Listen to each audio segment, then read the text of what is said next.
Okay, good afternoon, class. So this will be our last class before the break. We have a 3-week break coming up. I hope that during these 3 weeks you have a chance to reflect on what we've learned, because when we come back, we'll continue to build on the ideas that we've learned so far. And so today, I want to talk about the meritocracy. The meritocracy means that people should succeed based on their talent, their ability, and their hard work. And in theory, this sounds like a good idea. And in fact, the school system is built around the idea of a meritocracy. The good students go to the best universities, and then after they graduate, they will get the very best jobs. That's the idea.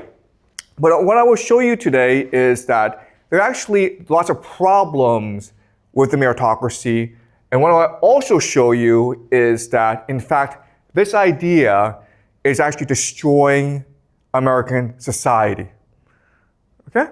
So the first thing I'm going to do is I'm going to explain to you why America has the world's most complicated admission system.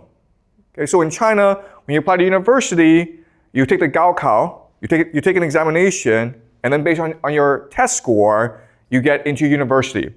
And this is a system that most countries use. Only in America is a system that's complicated. Your transcript matters, but so does your standardized test scores, the SAT, the TOEFL, so does your extracurriculars. So does teacher recommendation letters.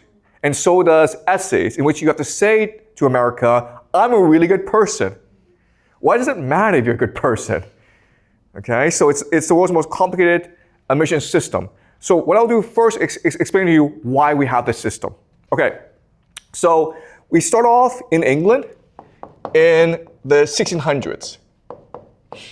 And at this time in history in England, there's a major conflict between religious belief and the king. Okay, the king is head of the Anglican Church, which is the official church of England. And there's no difference between the Anglican Church and the Catholic Church. The only difference is in the Catholic Church, the head is the Pope. In the Anglican Church, the head is the King of England. That's the only difference. In terms of rituals, in terms of belief, it's the same.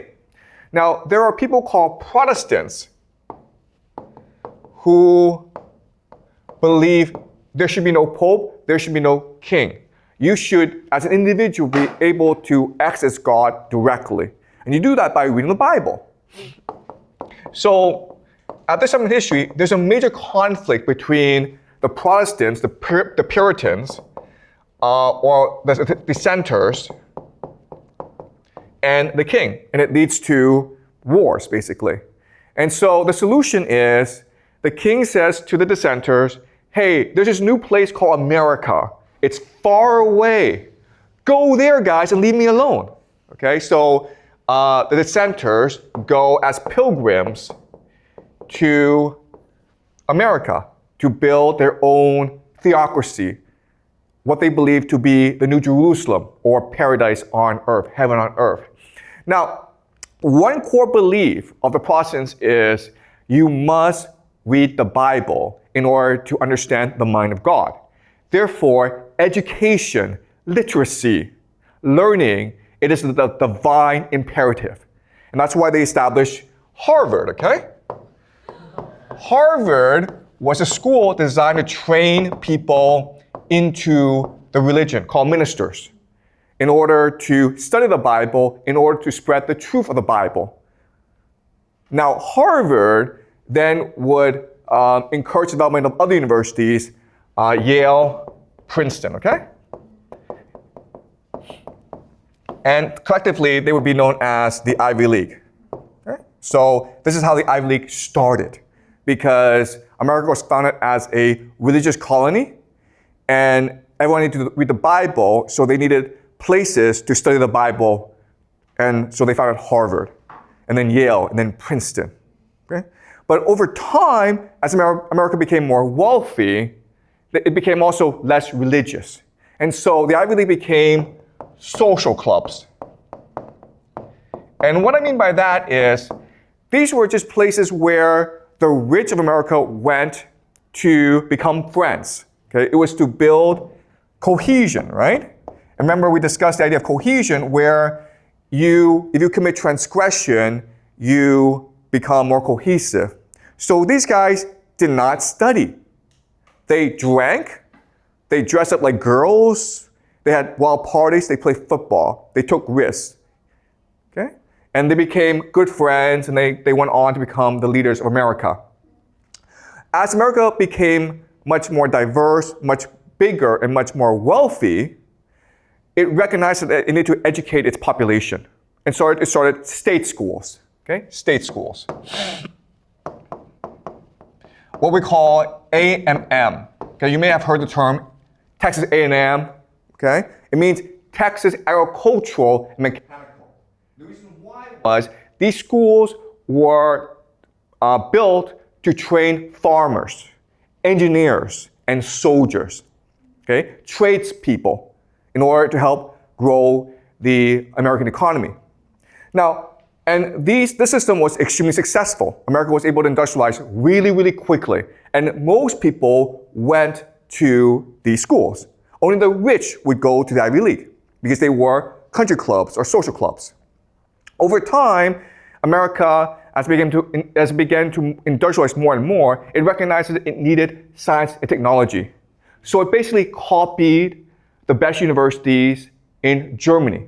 And Germany was at this time the main center of science and technology in the world. And so they built something called research universities. Okay? And a couple of the first research universities were Chicago University, the University of Chicago, and Johns Hopkins. Okay? So in the about 1900, you have this system, okay, of state schools where most people went. If you're a poor person, you go to learn a trade, and then you go and get a good job and make good money. If you wanted to be a professor or scientist, you went to these research universities.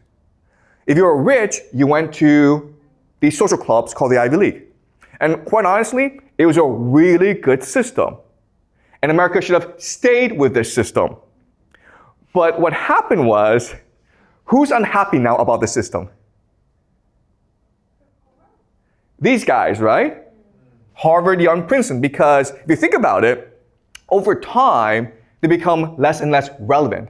Because just because you're rich doesn't mean you're smart. All the smart people are going to Chicago and Johns Hopkins. And so over time, we can expect Chicago and Johns Hopkins to overtake the Ivy League. Okay? And that's why Harvard decided to institute scholarship programs. So it wanted more smart people into it wanted to welcome more smart people into its campus, okay? And this created something called the SAT. Okay, this is the origin of the SAT. The SAT was founded as a scholarship program to identify the best and brightest students from all over America so that they could come to Harvard and help Harvard be the best university in the world, okay? But now who's angry about the system? Harvard's not happy that the best students are going to Chicago and Johns Hopkins. So they quit the SAT. And now the best students are coming to Harvard. Now who's unhappy? The rich kids, right? Okay? The alumni, the legacies. Because before, their kids could just go to Harvard and have a great time. Now it's hard for them to get in, they have to take a test, and also they're in class with smarter people. Okay? So now Harvard has a problem. On one hand, it wants the best students in America, but on the other hand, it still wants to maintain good relations with its alumni. So that's why it created a new system, okay? In this new system, grades are not the only factor. Test scores are not the only factor. Now it's focused on holistic, okay? The new word is holistic, specifically character. Just being smart is not good enough. You have to be a good person. You have to be a strong and brave and virtuous person, okay? So they have a new concept called character. But this word was created to basically keep Jews out, okay? Because Jews are really smart, but Jews like to read books, so they're not good at sports. And so, like, that's not good. We need people who are manly, who are strong, who are brave. We need white people, okay? So they developed this holistic system. And that's why we have the system that we have today, where it's not just test scores, it's essays, it's transcript, it's teacher recommendations, because they want to identify the Jews and keep them out, okay? Today, we have the system to identify both the Jews and the Asians, keep them out. Yes? They would even identify for your household. Like they would ask for your profile. Exactly. So all the information that they're looking at today is to identify your ethnicity, your, they want to keep, they basically want to keep Asians out of Harvard, okay? It's that simple, all right? But I'll explain more as we go along, okay? All right? So the purpose of all these changes is to ensure that Harvard remains the institution of power in America. Does that make sense? Harvard's not interested in academics, it's interested in power. Therefore, it must ensure that the people who come to Harvard are the ones who are most likely to succeed. And that's why it doesn't want all Asians. It wants a mix of students, okay? But I'll explain this later on. Okay, now, in this new system, there are two key concepts. The first key concept is the idea of secrecy, okay? Secrecy just means like, I'll never tell you why I let you in or why I didn't let you in. I don't have to, okay? The other is the idea of discretion. Discretion means that I can choose to let in for no reason, okay? So in China, if you get a really high score on the Gaokao, Beida or Tsinghua has to let you in. Not in America. You could be the best student in the world. They don't care. If they don't like you, they'll just say, we don't want you, okay? They have their own institutional reasons to let you in, and they'll never tell you, all right? And the system was created to ensure that Harvard is able to recruit the best students in the world. But what's important for us to remember is, from Harvard's perspective, best just means the most likely to succeed, not necessarily the best academically oriented student, not the smartest student, okay? So let's run a thought experiment, okay? Let's just say that you are a Harvard admissions officer, and you're presented with 4 students, okay? You're Harvard, the best university in the world. Okay, and I give you 4 students. And you can only let in 1 student, okay? You tell me who you let in, and I'll tell you if you're a good admissions officer or not, okay? Okay, the first is the best math genius from China, okay? Everyone's like, no. All right.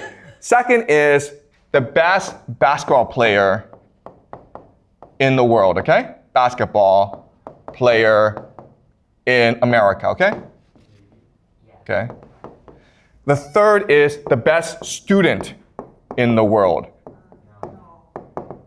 And the fourth is 3 generations of Harvard, okay? So your father, your grandfather, your great-grandfather went to Harvard. Who do you let in? You guys know the system. Exactly, okay? You don't even think about it, like I let in number 4, okay? Because you know that in the world, he is the most likely to succeed. You're not interested in educating smart people. All you want to do is graduate rich people, okay? So let's just say this guy doesn't exist. Then who do you let in? Exactly, yep, this guy, okay? Definitely not this guy, okay? Definitely not the math genius from China, because you know that he's probably just gonna end up as a math teacher, right? Math professor, we don't want that. Okay? We don't want professors, we don't want lawyers, we don't want doctors. We want people who will be head of a company. We want people who will become a famous rock star. We want people who will become president of the United States. That's what we want, okay? And so either one of these 2 is fine. No, okay?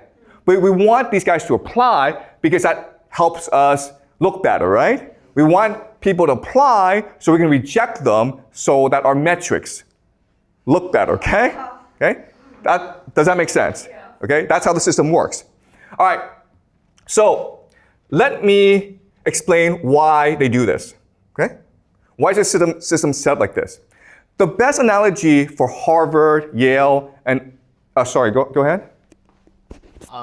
Does all the admission officers in American college doing this intentionally?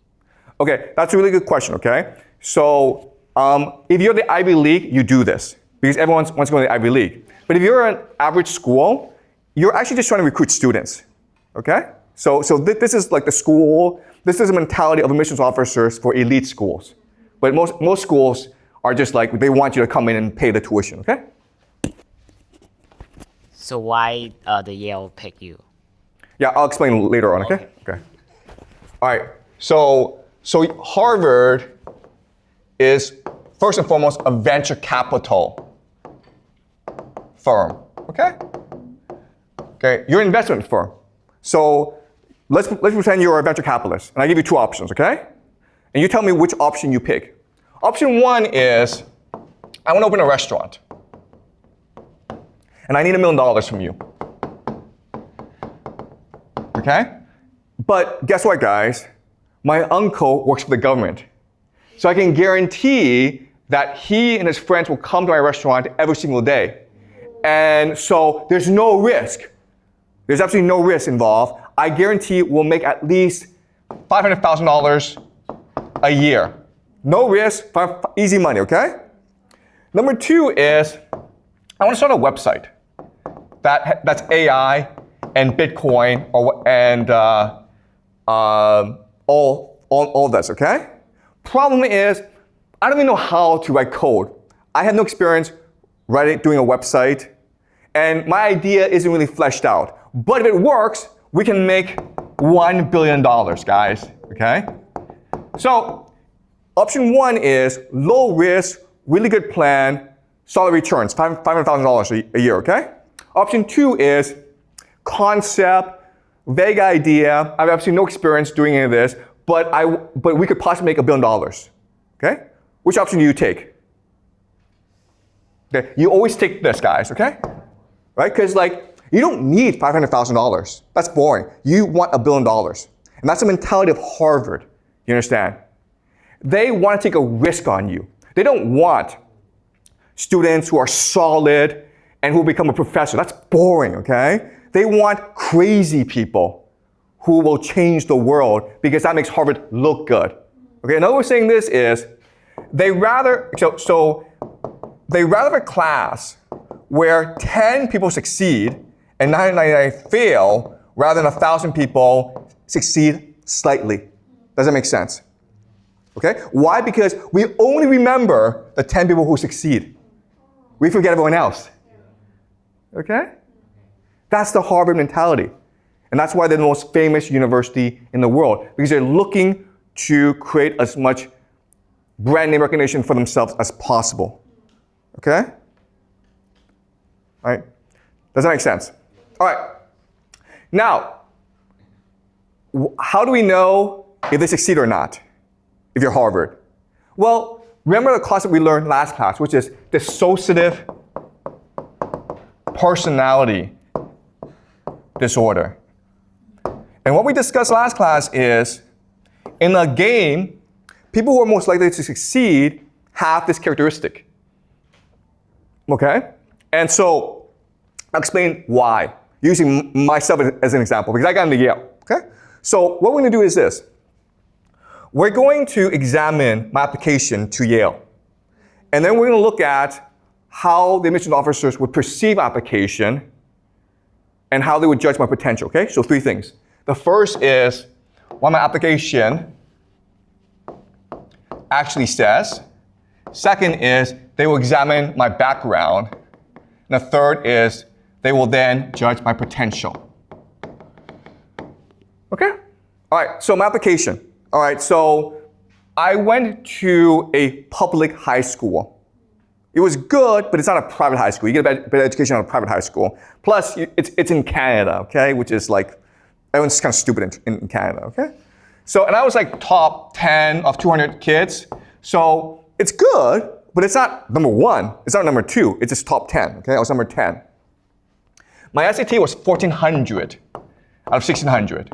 And it's decent, but people are trying to get 1,550, 1,500 easily, okay? So, not that great. I was on a soccer team, I was not athletic. The soccer team just needed players, so I signed up, okay? I was also editor of the school newspaper. Okay? And I was captain of a quiz team called Reach for the Top. Okay? So that's a Canadian thing. But I was captain of it, I organized it, okay? So these 3 activities, they're fine, but it doesn't really demonstrate leadership potential, right? You're not like head of student government, or you're not head of Model United Nations, all right? On my essay, I wrote about Richard Feynman, who is a physicist. It was a really boring essay. It was, I mean, like anyone could have written it. I mean, like ChatGPT could have written it, okay? It was just a bad essay. My teachers, I mean, they liked me, but they really didn't like me because I seemed aggressive to them. You know, I wanted grades too much. So the word they use is ambitious.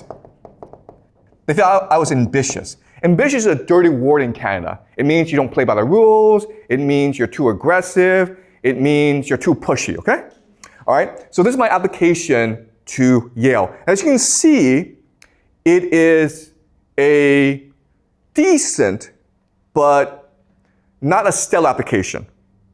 So how did I get in? Well, because there was some information that they could also derive from application that made them interested in me, okay? The first is that I was poor.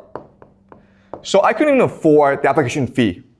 I had to apply for a waiver for my application, for my application, okay? So I was poor because I was an immigrant. So I was born in China in 1976, and my family went over when I was in 1983 when I was like 6, okay? So I was a poor immigrant in Canada. I transferred high school. So I was in a poor high school, then I went to a rich high school. Okay, so basically I switched neighborhoods. My family lived in a poor neighborhood, and then I applied to go to a rich high school in a different neighborhood. So I had to take the subway there every day, and I spent like half an hour on the subway. And guess what, guys? Canadians don't like that, okay? Canadians want you to stay where you are, and that's it. So when I told my high school principal that I was going to transfer high schools, he got very upset. And he said that I'm going to write a discipline letter, okay, a discipline letter, and it's a very serious thing. And I'm going to put it in your folder so that when you apply to university, they will know that you were suspended from the school. And like that's basically like a really bad thing, okay? I got this discipline letter, and when I went to the rich high school, I had no friends. Why? Because they didn't like me. Because they don't like it when someone new comes in. Okay, I didn't know their culture. I'm sort of like ambitious, and I was grade grubbing. But the thing is, I was desperate because my family was very poor, and I wanted a better life. Okay. So again, they know all this. Okay, they know I'm an average student, and they know that I'm pushy and ambitious, and that's why Yale let me in. Because it's clear from this information that I had dissociative personality disorder. Okay, what does that mean? It means, first of all, I'm desperate. Okay? Desperate means like, if I don't get into Yale, I'll probably kill myself. I mean, if I didn't get into Yale, I would drown. I couldn't breathe. It was a life or death issue for me. They can see the desperation. They want that, okay? Second thing is, I was insecure, okay? If you're an insecure person, it means you're not happy with who you are. It means there's a void in your heart. And therefore, the way to fill the insecurity is through achievement, okay? So, if I made $1 million, I wouldn't be happy. I would need to go make $2 million. If I made $10 million, I would see people around me who had $100 million, and I would be like, I need to go make $1 billion, okay? So an insecure person sees the world as a competition. And you're always achieving, Okay? And that's how you succeed. Okay? And the third thing is I was not a moral person, okay? I was ready to break the rules in order to succeed, transgressive. Okay? So I was not supposed to leave my poor high school and go to a rich high school. That's breaking the rules in Canada. It's not illegal, but you're not supposed to do that. And I didn't care. The principal said I couldn't do that. I said to him, screw off. I'm still going to do it.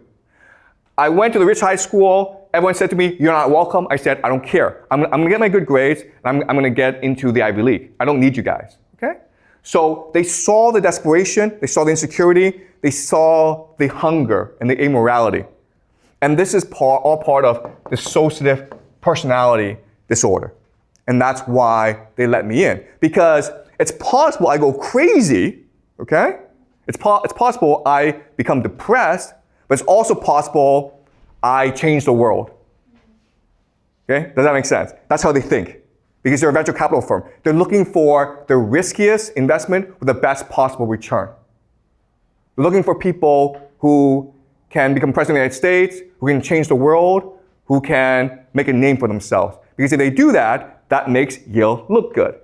So you remember the name, okay? It's all about brand name recognition. Okay? Does that make sense? All right. Okay. So you're like, okay, well, this is fine, and what's wrong with the system, okay? Why would this be a bad thing? It works. Why would this be a bad thing? Well, the problem with this is because Yale, Harvard, and Princeton is so powerful, not only are they looking for people with trauma, okay? I was traumatized as a child, but they're also traumatizing the world, okay? If that makes sense. All right? So the meritocracy exists to find people with trauma, and because it exists, it's traumatizing the world. Okay, so let me explain how and why. Any questions so far? Is this all clear? Yeah?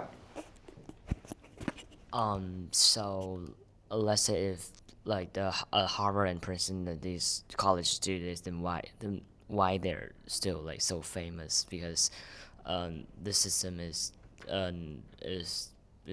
just unreasonable for and unequal for the students who have who have good grades. Okay. All right. That's a really good question. Okay. So why are Harvard students, Yale students, Princeton students so famous? Okay. The reason why is when you do investment, you don't do all risky investments. Okay. You always have diversity in your portfolio. So the majority of students are still students who will be successful no matter what. Why? Because their families are rich. Okay. So if you go back to the example, right? Those four, you let in the child who comes from 3 generations of Harvard graduates. Okay? And that's the majority of people who get into Harvard. And then you let in the athlete, okay? So the athlete, the legacy, these are the people who are the majority. Those are the safe investments. And then you have like 1% of positions for people like me, who like you don't really know, but there's potential there, so let's take a risk. Okay? And quite honestly, it's a crapshoot because it's all very discretionary. So it's all intuition, okay? They don't have a formula for this. They just think, this guy is interesting, let's just let him in, okay? And it's possible, on an essay, you just wrote something really interesting, and they laughed. And it's like, okay, let's take a chance on this guy. They have that 1% of positions available for risk, okay? Does that make sense? Okay, so I'm not the average Yale student. I'm a marginalized Yale student, okay? So this system, the meritocracy, the way it's set up, it creates trauma. Okay, so let me explain why. So let's look at university, Yale. Then we'll look at high school. Okay, then we'll look at parenting. Okay, so you think, oh, you get into Yale, you can just coast, you're happy, life is simple. Okay, the fact of the matter is that when you get into Yale, Yale is actually the Hunger Games. Have you read the book, The Hunger Games? It is a relentless competition. Because once you're in Yale, you're still competing. But now you're competing against the most competitive people in the world, okay? So maybe at this school, you can be the best student. Your parents love you. you have lots of good friends, you're head of student government, you feel really good about yourself. You go to Yale, and then you recognize that you're a nobody. Your parents are far away. And you're now in competition with the best students from all around the world who all want to kill you because it's a zero-sum game, okay? Only the strong will survive.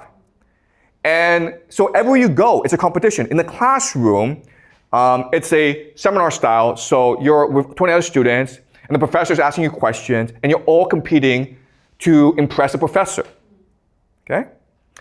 Outside the classroom, you're competing to get into clubs and something called secret societies, okay? But you're also competing for graduate school, for law school, for medical school, for scholarships like the Rhodes Scholarship, okay? So Yale, it sounds nice, but once you get in there, from the first day, it's an endless pursuit of achievement. It's just competition after competition after competition. Wherever you go, you're being judged by someone, okay? You're being judged by the professor or your classmates, and everyone's looking to like basically kill each other because it's a winner-take-all system, okay? So this is very traumatic, and it makes you so insecure that you go through life thinking like life is just like that. Everyone's an enemy. I have to achieve and achieve in order to feel good about myself. I cannot stop working hard, otherwise I will be killed by other people, okay? So people who graduate from Yale have a deep sense of insecurity, even those who come from the wealthiest families, okay? They're always looking to achieve. And that's what Yale wants, that's what Harvard wants, because these are the people who will be most successful in life, okay? They're not happy with $1 million, they want $1 billion. Once they have $1 billion, they want $10 billion, okay? It never stops. Okay, so to get into Yale, you have to go through high school. And high school has to train you for Yale. So it's also a competition, also a Hunger Games. Okay? And to train you for high school, your parents have to have a different parenting system, okay? So I'll give you two examples of parenting, okay? In the first system, which is the healthy system, you say to your child, I love you unconditionally. No matter what you do, I will support you. I will always be here for you. And if you say that to your child every day, your child will be happy, fulfilled, and secure in life. But the person will probably end up as a teacher, okay? Now, you can also say to your child, I don't have time for you, but if you win the swimming competition, or you place first on your math test, or if the teacher say really nice things about you, then I'll take you for ice cream. Okay? And so it's a system that neglects the child while at the same time demands the child, okay? And this is trauma. And again, most kids will be traumatized by the system.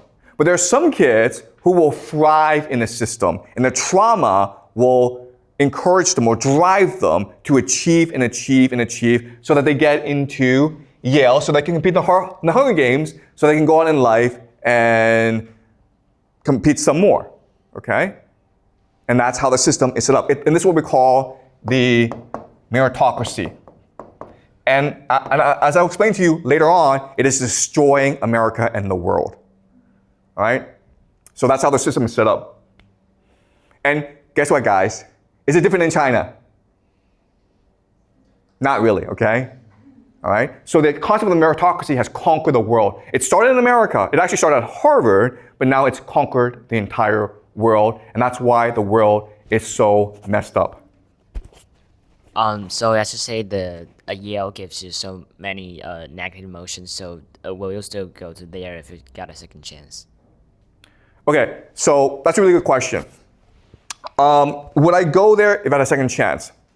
And the answer is probably, okay? And the reason why is the system is set up that you don't really have a choice, right? If you want to move ahead in the world and you're poor, what are your options, right? So before in America, there were opportunities for poor people to succeed. So for example, George Washington, the first president of the United States, he never went to college. Abraham Lincoln didn't go to the Ivy League. And these are considered the two greatest presidents in American history.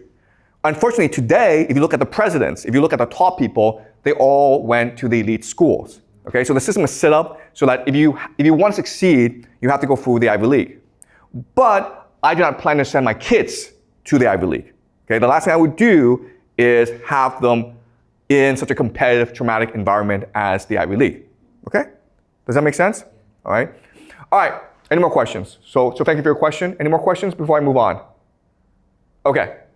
So let's do a PPT, and I'll explain to you how America is destroying the world. Okay. Sorry about this. Okay. So I actually need to go back to the beginning. Okay. Death by meritocracy. All right. So let's go. Okay. So if you from this graph, what you can see is this. In the year 1875, the best universities in the world were actually not in America. They were in Germany. Germany was producing the most Nobel Prize winners. Second was France, followed by the UK, okay? And America was non-existent. But because of its investments in research universities, it started to move up. And then it won World War II, so now it can import all these German scientists. And that's why it dominates today. So the best universities in the world are now in America, Harvard, Yale, and Princeton. Okay. Now, as each university gets better and better, they're letting more students. Okay, and as you can see, more and more American students are now going to college. Before, in 1940, it was only about 5% of all males who went to university. Today, it's almost, it's 35% basically, okay? So that's a huge step. And you would think that with the increase in college graduates, America would become a much more equal society, right? Well, the opposite has happened, okay? America has become a much more unequal society. This is something called the Gini coefficient, which measures inequality. And as you can see, these past 20 years, it's gone way up. It's among the highest in the world, meaning America right now is one of the most unequal societies in the world, even though over a third of its young people go and graduate from college. This is a graph of social mobility, okay? So the graph, this number shows you if the number of people who are doing better than their parents. As you can see, in the year 1940, most people are doing better than their parents. But over time, it's no one's doing better than their parents, okay? So your generation, you will not do better than your parents, most of you, okay? Income inequality has gone way up in the United States. The top 1% control most of the wealth in the United States, as you can see from this map, okay? So even though America has become wealthier, it's actually going to just the 1%. At the same time, universities are becoming much more expensive, okay? So and this is leading to student debt. Okay, you can see how student loans has gone way up. So in America, student debt is the only type of debt that you can never ever get rid of. You can't declare bankruptcy. This debt cannot be gotten rid of. Okay, when you die, it passes on to your children. Okay, so this is a terrible situation for young people in America. This is actually a more stark graph where tuition has gone way up, but wages have stayed pretty stagnant. Okay? And it's leading to depression among teenagers. Okay? And also, the thing about this graph is the middle class and wealthy students are much more likely to be depressed and identify as depressed than poor students.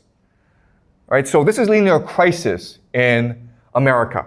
So what has happened? Well, you had two individuals who created the meritocracy. The first is named James B. Conant, and he was president of Harvard for a couple of decades, and he was a person who brought in the SAT in order to identify scholarship students. And he made Harvard into the best research university in America. Okay? And he was determined to make Harvard into the best university in the world, as well as an institution of power in America, meaning that it would now decide who wins and who loses in America. The man who would help him is named Harry Chauncey. He was dean of Harvard, who was in charge of the scholarship program. Then he got a new job at a new organization called ETS. You know ETS because it's Education Testing Services. They're the ones responsible for the SAT, the TOEFL, the AP, the GRE, okay? So these two together create the modern meritocracy. And as you can imagine, because they're both from Harvard, the entire system is set up to benefit Harvard, okay? And guess what, guys? It worked, okay? So in the year 1940, 90% of applicants to Harvard got accepted. Now it's gone way down to 5%, okay? Stanford is even lower, okay? So now it's so hard to get into Harvard. At the same time, look at the cash of Harvard, okay? This is called the endowment. The amount of money they have at Harvard is just ridiculous.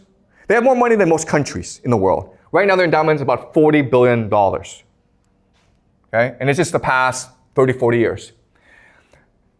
The success of the Harvard alumni is just incredible. The most billionaires in America, Harvard graduates more billionaires than any other place, okay? 127 billionaires in 2024. Second is Stanford, all right? No one else comes close. But not only that, but it's also anyone with over $100 million. Most of them graduate from Harvard, okay? 7% of all people in America who have over $100 million in net worth graduate from Harvard, okay? Then you have MIT, Stanford, Pennsylvania, Columbia, Yale, Cornell, Princeton. Guess what, guys? Ivy League plus MIT. Okay?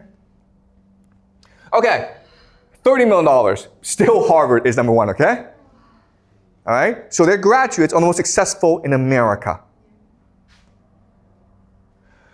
Okay? But it's not just rich people. It's everyone in the American elite. Okay? Most of them are graduates of the elite universities. Okay? So this is an article in Nature. And they looked at all the elite in America. And what they discovered is most of them went to certain schools, the elite universities.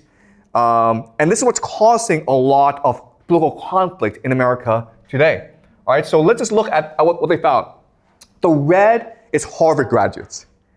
Okay? The green are Harvard plus Ivy League. And as you can see, Harvard is everywhere. Even among generals, admirals, there's Harvard people, okay? They dominate in terms of philosophers and professors, but they're everywhere. Even Pulitzer Prize winners, billionaires, New York Times bestselling authors, Fortune 500 CEOs, federal judges, senators, okay? They're everywhere. And that's the power of Harvard. This is a portion of Harvard graduates compared with the general population. This is the portion of Harvard graduates compared with the elite. Okay? You see the contrast. So Harvard and Ivy League dominate America today. Okay? Now, what's amazing is Harvard people don't know they dominate Harvard. They don't know they're elite. So they did a survey, and so they asked people in these elite organizations, how many people do you think in this organization went to Harvard and other elite universities? So the red is the actual number, the blue is the estimate. So Harvard, Ivy League, don't even know they dominate America. Okay? And you ask them like, no, it's conspiracy theory. No, you're spreading conspiracy theories. We're just average people. There's no way Harvard controls America. All right? Now, as I mentioned, at Harvard, just going to Harvard is not enough. You have to join the elite social clubs, the social secret societies. So at Harvard, there's a place called, at Harvard, everyone wants to join the porcelain club, okay? At Princeton, it's the Ivy Club. Okay? These are secret societies. Oh, they're not really secret, but they're senior societies, okay? They're clubs that everyone wants to join. At Yale, it's Skull and Bones. Okay? Skull and Bones is the most famous college secret society. They're not that secret because they like to brag that they're Skull and Bones. They're so powerful that they produce a lot of presidents, a lot of rich people, okay? 2004, okay?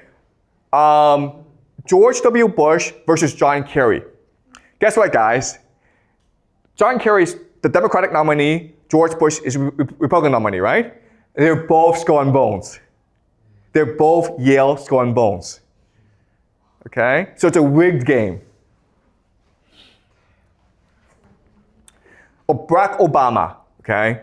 Barack Obama, Columbia, went to Harvard Law School, but he promised hope and change.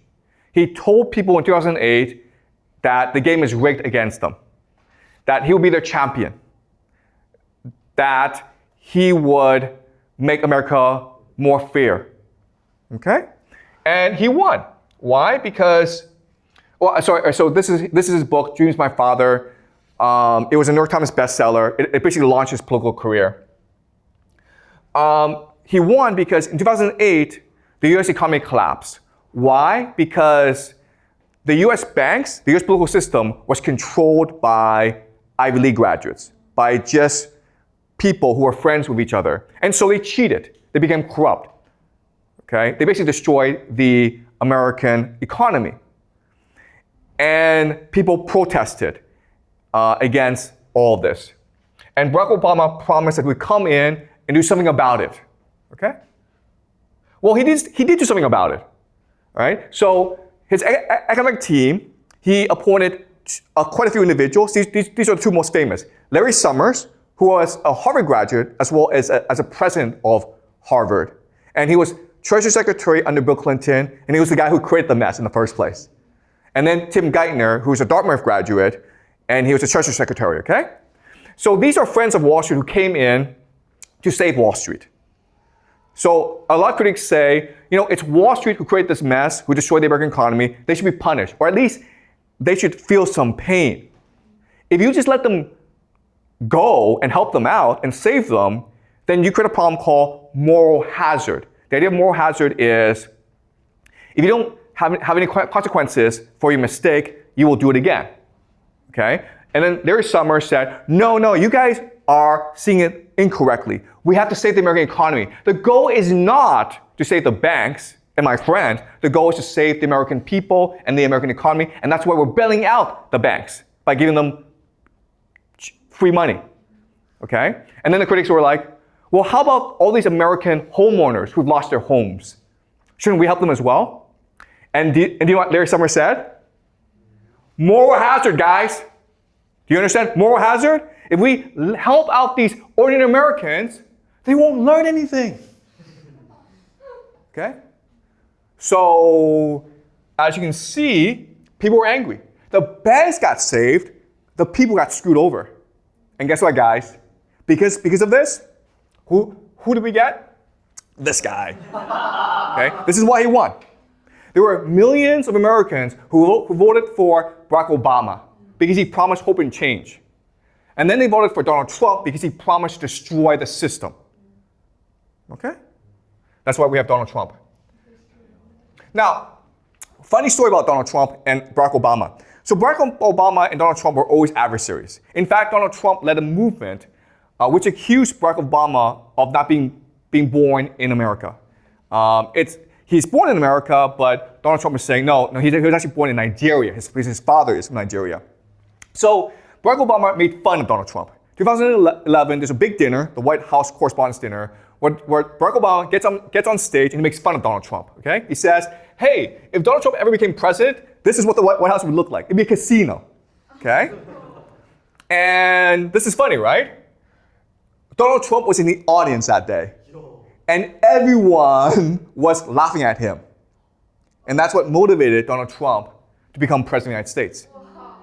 Okay, so thank Obama for Donald Trump. Without Obama, there would be no Donald Trump. Okay, so it's not just Barack Obama. It's a lot of people in the American political class. They're just soulless robots, okay? This man is J.D. Vance. He's the vice president for Donald Trump. Like Barack Obama, he wrote a book, a bestseller called Hillbilly Elegy. And it's possible he becomes president of the United States as well. Now, you may not know this, but when he first came into prominence, he opposed Donald Trump. He thought that Donald Trump would be a fascist and be a dictator and all that. And then suddenly he changes his opinion and says, Donald Trump is the greatest guy in the world. Okay? So these guys, like J.D. Vance and Barack Obama, they have no ideas of their own. They're just puppets. They just tell people what they want to hear.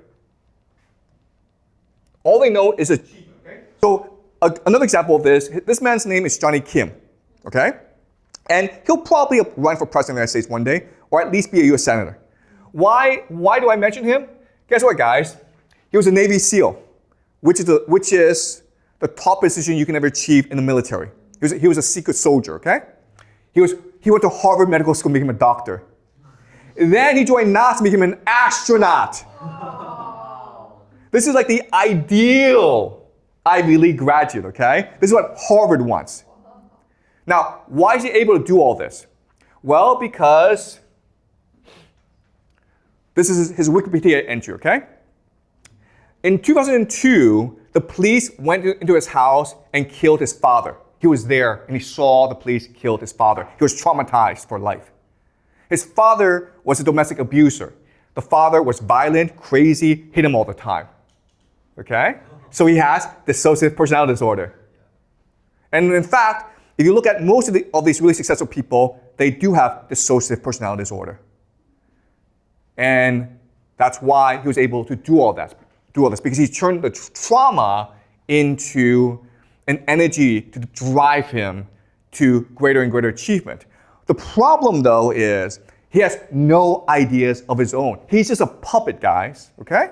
So let's conclude and summarize why the meritocracy is so great.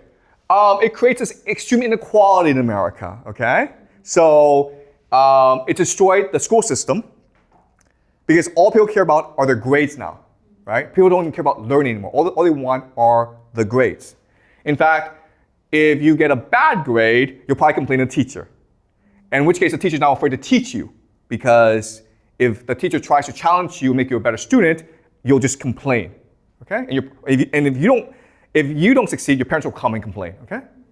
Traumatized children, okay? Okay? If you look at the rate of mental illness in China and America, it's just insane.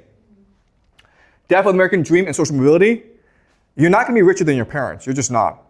Concentration of wealth, power, and status in the 1%, the richest just get richer. Political divide between left and right, okay? So you have all these political divisions right now in America. Corruption, so Wall Street just steals and steals and steals, and no one can do anything about it. Destruction of American identity, globalization, immigration, woke ideology, okay? Incompetent and mismanagement. You look at COVID, you look at the fact that America now has $37 trillion in debt. An elite that is soulless, mediocre, and unimaginative, okay? Barack Obama, J.D. Vance, this guy, Johnny Kim, okay? They're just robots. Oh, and Donald Trump, okay? So thank you, American meritocracy, for destroying the world. Okay? All right, questions, guys?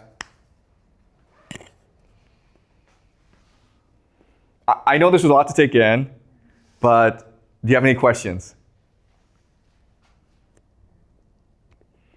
You're all depressed and sad and shocked. Yep, we have a question. Thank you. Like, is there a way to get rid of all those bad impacts of this? I mean, like, is there some suggestions for us to help us better develop ourselves, not just using this system? Okay, great question, okay? So the real solution is to destroy the Ivy League, okay?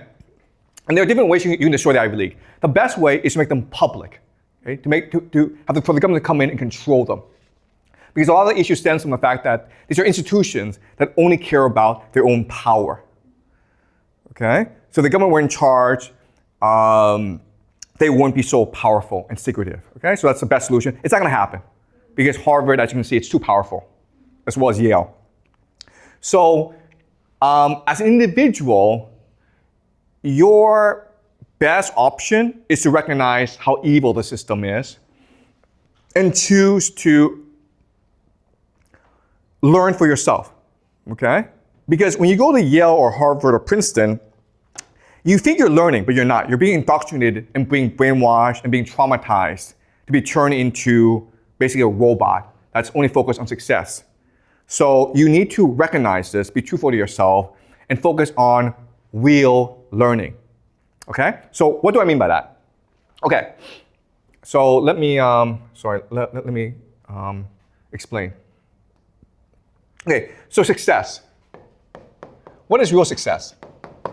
Well, before the meritocracy, you didn't have to go to college, but you need to have certain values and attitude, okay? So the first was to be open-minded. And so recognize that you have a lot to learn and ask questions, learn from other people, okay? And what people recognized was failure is the best teacher. Why? Because failure forces reflection, right? And resilience, which leads to learning. Okay? And this is a model that most people understood before the meritocracy. Keep an open mind, make mistakes, because if you make mistakes, you will learn from them naturally. And then you can reflect, and then you can become resilient, and then you will grow, and then you will achieve your true potential. Okay? The meritocracy has destroyed this system. Why?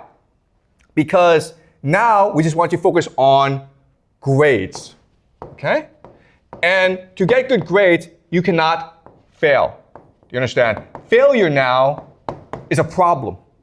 If you fail a class, you may learn a lot from your failure, but it won't look good on your GPA, right? It will destroy your GPA, and you won't get into Harvard, okay?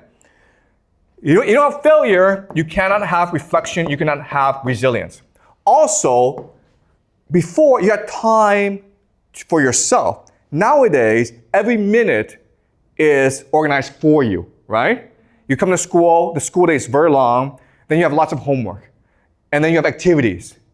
Then you have to have dinner, then all that. You don't even have time to just think for yourself, to just chill and do what you want to do, okay? It's intentional, okay? So destroying reflection, you don't have any resilience, and so you can't learn anything.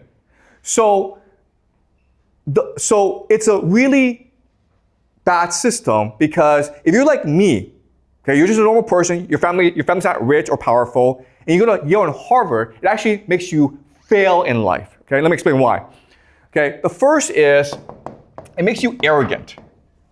It makes you think, I went to Yale, therefore I know more than everyone else, so I don't have to ask questions, I don't have to learn anymore, okay? Second is that it makes you utilitarian. You only care about things that help you succeed. You're not actually interested in real learning anymore. Okay? And the third thing is all you care about is success. So you're narrow-minded. You don't want to explore, okay? You're not so creative anymore. Okay? So it's a great system if you come from a rich family, because this system trains you to go into power.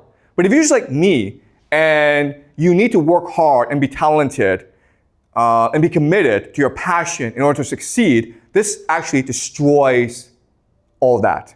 And that's why probably the most traumatized people in America are those who came from poor families, who had a dream of going to Ivy League, who got in the Ivy League, and then they just failed in life because they don't have the ability to succeed. They don't have the reflective ability. They don't have the resilience. They're not open-minded. They don't accept failure. They're not committed to learning. They're only committed to success. Okay? So if you're rich, go to Harvard and Yale and Princeton because you'll become more rich. But if you're a poor person, going to these schools may be a mistake. Okay? Certainly for me, it was a mistake because after I graduated, I stumbled through life. For me, it was just failure after failure after failure because I want to succeed right away. Okay? I refuse to put the time and effort to learning a real skill and learning a real passion.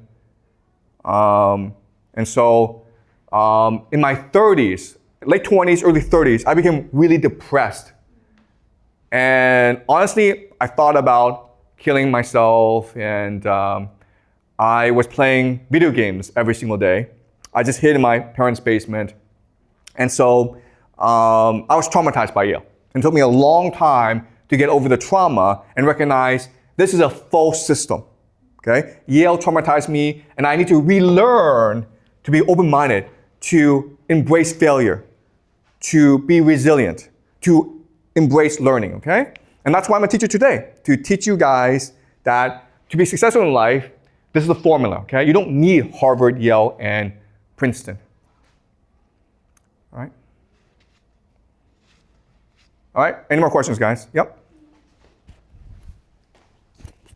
Well, can we do both, like open-minded and get the grades and being rich? Okay. Is it a possible thing? Yeah, that's a great question. Thank you, okay? All right. Okay, so I'm gonna have to go into some psychology here, okay?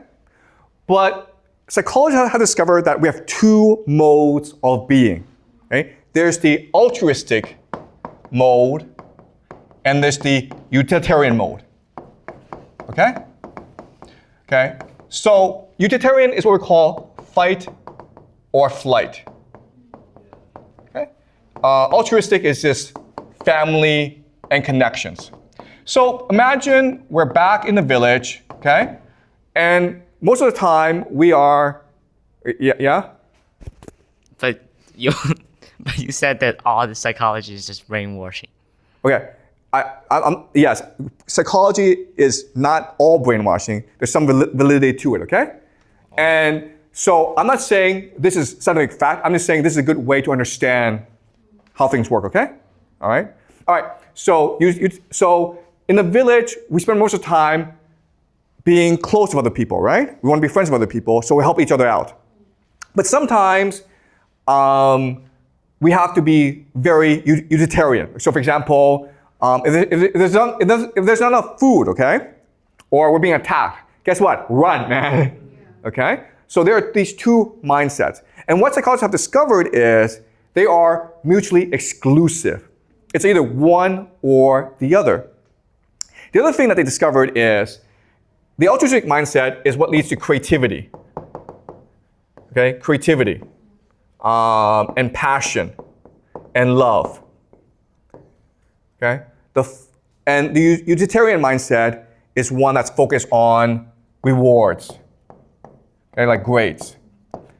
So it is impossible to both want to have really good grades as well as help the world. But what's interesting is Harvard wants that, okay? So in your application, you have to say to Harvard, I have a passion. I will die for my passion. But at the same time, I want to be a billionaire. And I will die trying to be a billionaire. At the same time, I know it's important to be loyal to Harvard, so I will die being loyal to Harvard, okay? And the only people who can do this are people who have dissociative personality disorder, okay? And they can test for that in the application.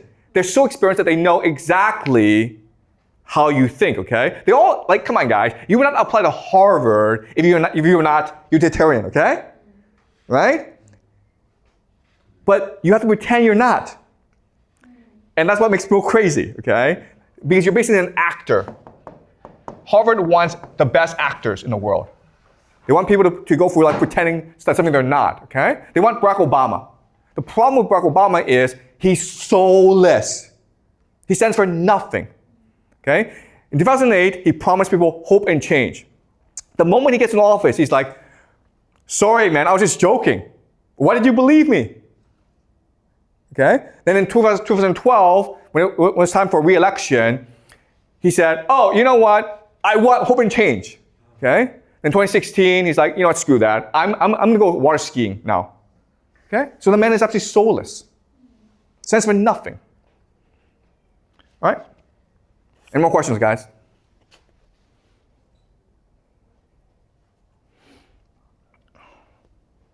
Okay. Great. So thanks for today, and I'll see you guys after the break. Okay? So we'll continue this after the break.